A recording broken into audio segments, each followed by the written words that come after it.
Matapos ang game-fixing scandal sa Bacolod, isang malaking scoring drought naman ang yumanig sa Maharlika Pilipinas Basketball League. Ang detalye sa exclusive agenda report ni Zeus Valdez. Kung kailan na hindi na kailangan ipasa, doon napasa. Hindi pa man tuluyang humuhupa ang epekto ng Bacolod game-fixing scandal, panibagong kontrobersyal na scoring sequence na naman ang yumanig sa MPBL. Sa laro ng Mindoro, Tamaraos at Marikina, halos 12 minutes nabigo ang Mindoro na makapuntos, isang pangyayaring agad nagpainit sa mga talakayan sa social media. Pero sa kabila ng mahabang scoring drought, bigla ring nakabawi ang Tamaraos sa mga huling minuto para itala ang 71-69 na comeback victory. Ang kakaibang pagbabago ng takbo ng laro ang muling naglagay sa MPBL sa sentro ng mga tanong ng basketball community.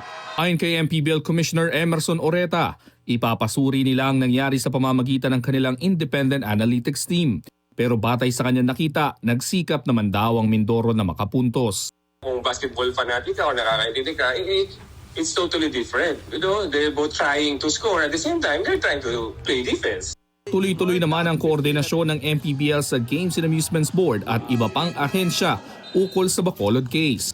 Kasabay nito, inihahanda rin ng Liga ang paglikha ng Division 2 sa susunod na season bilang bahagi ng plano para mabalanse ang antas ng kompetisyon. Para sa agenda, Zeus Valdez, Billionaire News Channel.